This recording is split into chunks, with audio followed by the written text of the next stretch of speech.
Բարև բոլորին, ես խոսքի համար կալանավորված քաղբանտարկյալ Նարեկ Սամսոնյանի կինն եմ։ Այս հոլովակում շարունակելու եմ պատմել ձեզ այն մասին, թե ինչպես է ամուսինս ընդդիմադիր հայացքների պատճառով տարիներ շարունակ հետապնդվում Փաշինյանական Հայաստանում։ Ինչպես նախորդ մասում նշել էի, իմ Նեմնիմի ոդքասթը որպես մեդիա պրոդուկտ դաշտում բացառիկ մոտեցումներ էր ենթադրում։ Այսօրվա պես հիշում եմ, թե ինչպես մի օր տուն գալուց Նարեկը պատմեց իր ու Վազգենի մտահղացման մասին։ Աննորմալ բան ենք որոշել անել։ Ճիշտ է, մեզ դրա համար բռնելու են, բայց միակ տարբերակն ինչ որ բան անելու մարդկանց process-ի մեջ ներգրավելն է, իսկ դրա համար պետք է փոխել քարոզչական դաշտի կոմունիկացիայի լեզուն, խոսալ մարդկային լեզվով ու այդ դաշտում ջարդել սրանց քարոզչական նարատիվները։ Բոլորիդ կարող է թվալ, որ ես սիրուն բառերից ընտրված ինչ-որ նախադասություն եմ ասում, բայց քաղաքագիտական բառապաշարի այս տեսակը մեր տան մշտական խոսույթն է։ Ընդհանրապես չգիտեմ որքանով եք հասցրել նկատել, բայց Նարեկն իր մասնագիտությունն իր կենսական առօրյան է դարձրել, եւ իդեպ փայլուն տիրապետում է քաղաքական հռետորաբանության արվեստի ամենաճոխ բառապաշարին։ Եվ երբ կոմունիկացիայի լեզուն փոխելու մասին այդ օրվա քննարկումը ծավալվում էր, իմ առաջին հարցն իր քաղաքագիտական բառապաշարն առօրյային ստորադասելու մասին էր։ Պատասխանը կտրուկ էր եւ անփոփոխ։ Միակ ճանապարհն է դա, այլ տարբերակ մարդկանց հետ խոսելու չկա։ Եվ սկսվեց իմ Նեմնիմի ոդքասթի նկարահանումները։ Սկզբնական շրջանում նկարահանումներն արվում էին 3 տարբեր տեսախցիկներով, դժվար մոնտաժային աշխատանքով եւ շատ վատ տեխնիկական պայմաններում։ Նարեկն ինձ չէր ների, եթե չասեի սրա մասին։ Անտիֆեյքը, չլինելով վիդեոկոնտենտ արտադրող ԶԼՄ, չուներ այդ հնարավորությունները։ Բայց ճանաչելով Նարեկին առավել քան վստահ է, որ ժամանակի ընթացքում անտիֆեյքն ունենալու է ամենաառաջնակարգ տեխնիկական հնարավորությունները, ինչն այսօր դուք բոլորով ստեղծել եք եւ տեսնում եք։ Տեխնիկական դժվարություններին զուգահեռ բովանդակությունը վատ չէր ստացվում։ Տղաները գիտեին, ինչ նպատակադրումներ էին արել եւ անշեղորեն իրականացնում էին այն։ Կարճ ժամանակ անց իմ Նեմնիմի մեկ անգամյա թողարկումներին արդեն շատերն էին սպասում։ Լսարանը մեծանում էր, իսկ Նարեկի ասած մեզ սրա համար բռնելու են կանխատեսումը գնալով ու ավելի իրական էր դառնում։ Բայց մենք մի հատ վատ բան ունենք, ես հիշեցի նոր հենց մի անգամից այս բանը, որ մեր հաղորդումներից հետո կամ մեր իրար հետ արած մի ինչ-որ բանից հետո մենք ունենում ենք ինչ-որ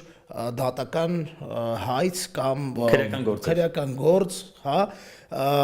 այս առումով հույս չունենաք, սրանից հետո մենք դրան ենք պատրաստ, հա, ասենց ասած, ու իմ Նեմնիմի հենց այս պահին, հա, մենք պետք է անենք ամեն հնարավոր բան, որ երկար լինենք եթերում, ոչ թե մի կոնկրետ արտո, այլ ընդհանրապես շարունակականության առումով։ Իդեպ, երբ ես հայտարարեցի համացանցում Facebook-ի մեջում այս նախագծի մասին, հենց հիմնական կոմենտների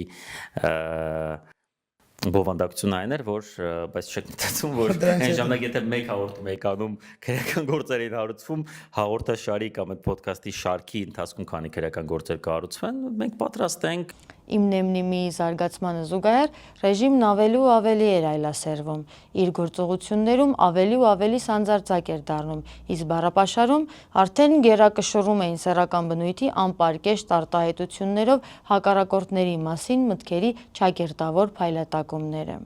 Իշխանության ներկայացուցիչները վերջին բորենիների նման, ինչպես ամուսինս է սիրում ասել, ազգային ժողովում հարձակվում եւ սեռական բնույթի հավյանքներ տալով ծեծում էին ընդդիմադիր падգամավորներին։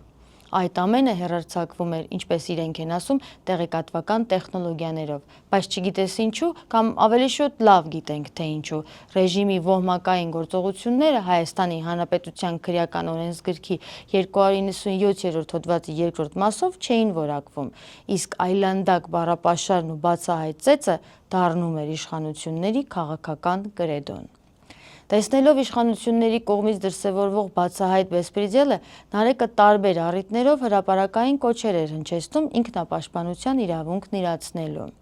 Այդպիսի դեպքերից մեկն էլ տեղի ունեցավ լուսահոգի Մհեր Սահակյանի պարագայում, ինչը համընկել էր իմ Նեմնիմի ոդքասթի նկարահանման օրվա հետ։ Տղաները տեսնում են մամուլում շրջանառվող տեղեկություններն այն մասին, որ Մհեր Սահակյանը հարձակման է ենթարկվել ԿՊԱ-ական падգամավորի կողմից եւ ինքնապաշտպանության դիմելով մեկ հարվածով կասեցրել է իր վրա ենթադրյալ հարձակումը։ Նկարանման ընթացքում տղաները բնականաբար անդրադառնում են դեպքին եւ Նարեկն ասում է հետեւյալը. Այսինքն այս մարդիկ արել են այդ բորենիությունը անընդհատ։ Հիմա երբ որ մի падգամավոր դուրս է գալիս ու գալիս է մեր Սահակյանի վրա, մեր Սահակյանը պարտավոր է նախականխել դա։ Բռնություն, այսինքն ինքնապաշտպանության շատ հստակ բան է, շատ շնորհակալ եմ, ես ուզում եմ ասել, որ ես աջակցում եմ Մեհերին, Մեհերի արածը ողջունում եմ, բավականին բարձր եմ գնահատում Մեհերի արածը, որովհետև Մեհերը արել է մի բան, ինչը վաղուց պետք էր անել։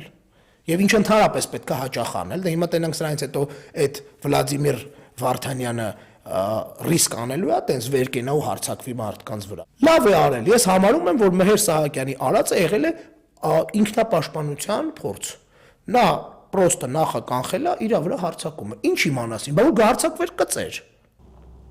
Միլոշևիչի եւ միգուցե նաեւ Քադաֆիի ճակերտավոր փառքին նախանձող իշխանությունների աչքից չի վրիպում Նարեկի ինքնապաշտպանության կոչը եւ այդ ինքնապաշտպանության կոչը կայծակնային արագությամբ 4 օրում դառնում է բռնության հրապարակային կոչ եւ հասնում դատարան։ Արցախցի քննիչը, ցավալիորեն արցախցի, խմբագրում է ամուսնուս խոսքերը, բոլոր հնարավոր տեղերից հանում է ինքնապաշտպանություն բառը եւ ստեղծում է առաջին քրեական գործ Նիմնեմնիմի ոդքասթի շուրջ։ Բոլորս վստահ ենք, որ այս գործը դատական բացասական հեռանկար չի կարող ունենալ, չնայած նրան, որ կարված էր խորհրդային ամենածանր ռեպրեսիվ տարիների մոտիվներով։ Այդ թե մեկը կպատկերացներ, որ դրանից 3 տարի անց Նարեկին բանտարկելու են հետույք բառի համար։ Բայց Նարեկն ամենաշատը վրդովված եւ վիրավորված էր դրանից, որ այս բացահայտ քաղաքական հետապնդման պատվերը կատարող առաջին օղակն արցախցի քննիչն էր, որի հայրենիքը եւ ընտանեկան ունեցվածքը թուրքերին հանձնելու եւ այդ հանձնողի դեմ պայքարում էին Նարեկը, Վազգենը եւ շատ այլ մարդիկ, իսկ ինքը շատ լավ հասկանալով, թե ինչ է անում, ստորագրել էր այդ ամենի տակ։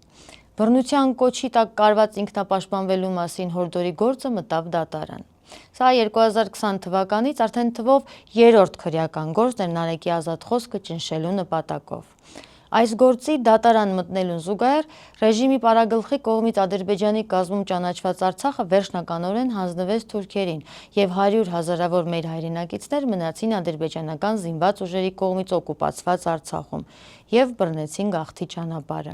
Այդ ընթացքում Երևանում ցույցեր էին սկսվել արցախցիների բռնագաղթը գոնե անվտանգ կազմակերպելու պահանջով։ Ռեժիմի կողմից այդ ցույցերի մասնակից երիտասարդները որակվում էին որպես արցախցի ջարդարարներ, Արցախից եկած սրիկաներ եւ նմանատիպ այլ կեղտոտ բնորոշումներով, որոնք բացահայտ տեղավորվում էին ազգամիջյան թշնաման քարոզելու հայտնի հոդվածի բնորոշման մեջ։ Սակայն այս անգամ էլ ինչպես բոլոր դեպքերում քրեական գործեր էին հարուցվում ոչ թե արցախցիների նկատմամբ ատելություն քարոզելու դեպքերի արդիվ, այլ քրեական գործեր էին հարուցվում տարբեր ընդդիմադիր ակտիվիստների նկատմամբ ռեժիմի դեմ իբր ատելություն քարոզելու հոդվածով։ Այդ ժամանակահատվածում շատ ընդդիմադիր ակտիվիստներ բանտարկվեցին։ Այդ ակտիվիստներից հատկանշական է ռեժիմի առաջին կին քաղբանտարկյալ Տաթև Արցախը, որը նաև մանկահասակ երեխաների մայր էր։ Եվ իհարկե նույն հոդվածով բանտարկեցին եւ դատապարտեցին Նարեկ Մալյանին։ Իդեպ ռեժիմի կողմից բանտարկությունից չկարողացան խուսափել նաև տասնյակ, եթե ոչ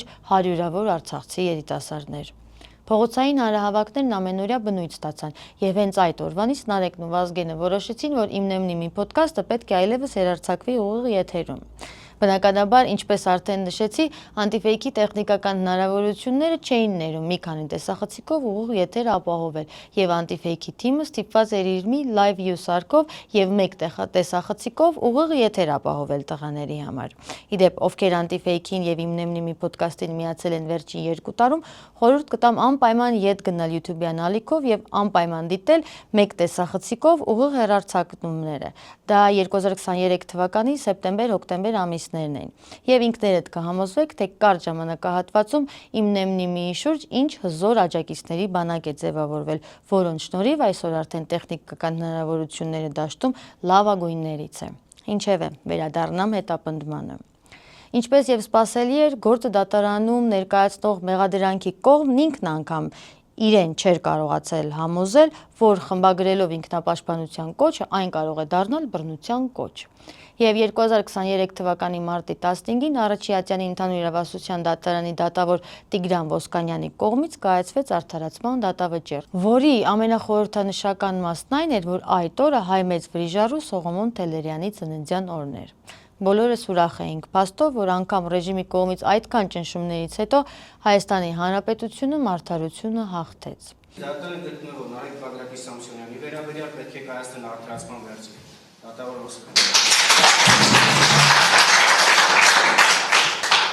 Բնականաբար մեղադրանքի կողմը դատավճիռը բողոքարկեց բոլոր վերադասատյաններում եւ բոլոր տեղերից մերժում ստանալով դատավճիռը մտավ օրինական ուժի մեջ։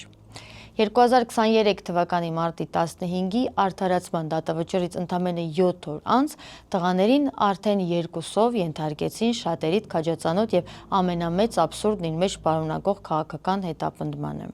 Ռեժիմը այդպես էլ չհամակերպվելով տղաների հրապարակային գործունեության նկատմամբ հանրության աճող հետաքրքրությանը, որոշեց այս անգամ ուղիղ հրամանով բանտարկել նրանց։ Մեր ընտանիքի առաջ կանգնած էր նոր, ավելի մեծ փորձություն, բանտային կալանք ոչնչի համար։ Հաջորդ մասում մանրամասն կներկայացնեմ շատերիդ քաջածանոթ գործի բոլոր հայտնի եւ այն մութ կողմերը, որոնցով անցել են մեր եւ ազգենի ընտանիքներն իրենց որդիների, ամուսինների եւ հոր քաղաքական հայացքների եւ Փաշինյանական Հայաստանում ազատ խոսքն արտահայտելու համար։ Եվ այսօր, ինչպես իմ մյուս հոլովակներն ավարտում եմ քաղբանտարկյալների անունները նշելով, ովքեր այս օրերին հալածվում են այս իշխանության կողմից։ 18 արդարների գործով անցնող Բագրատ arczepiskopos Գալստանյան,